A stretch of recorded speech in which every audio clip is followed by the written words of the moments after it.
అక్క ఇప్పుడు మాట్లాడుకోవాలంటే అఘోరి గురించి మీరు ఫస్ట్ నుంచి ఫైట్ చేస్తున్నారు ఈ విషయంలో. ఇప్పుడు రీసెంట్గా చూసుకుంటే అఘోరి ఒక అమ్మాయిని బీటెక్ అమ్మాయిని తీసుకొని వెళ్ళడము చాలామంది అంటున్నారు వశీకరణ చేసింది, ట్రాప్ చేసిందని. ఎంతవరకు కరెక్ట్ అంటారు, ఏం జరిగింది అంటారు? ఈ పింక్ ఏం చేసింది, ఈమెను ఒక అమ్మాయిని వృత్తి కోసం కొంతమంది వేషాలు వేసుకుంటారు. అదొక వేషంలో ఈ శ్రీనివాస్ వ్యక్తి కూడా వేషవాన్ని నేను అఘోరా. సో ఆయన ఒక అమ్మాయిని తీసుకెళ్ళడానికి కారణం ఏమై ఉంటుంది? ఒకవైపు దీన్ని ప్రేమ అని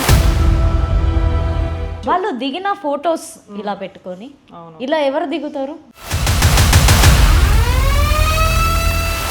ఏదో అమ్మ నేను చెప్తున్నాను, మళ్ళీ 14 సంవత్సరాలు ఒంటికాల మీద తపస్సు, ఇవన్నీ ఫేకు. ఇక్కడ మా పరువు పోతుంది తెలుసా, వీని వల్ల, ఈ అఘోరిని వల్ల మా పరువు పోతుంది.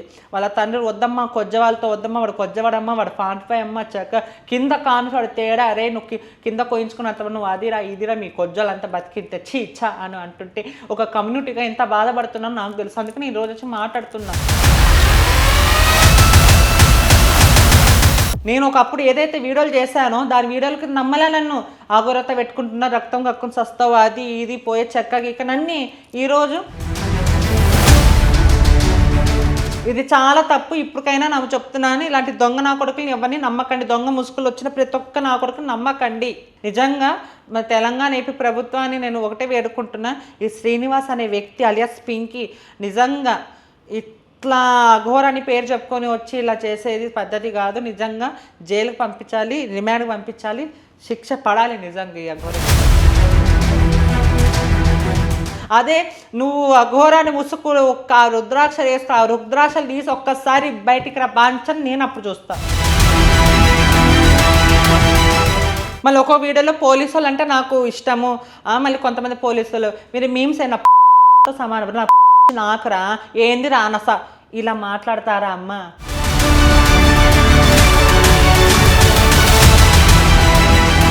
ఒక 10 మంది పోలీసు వాళ్ళని ఆ మాట వచ్చి పీకు నాకు అంటే ఏంది ఇది?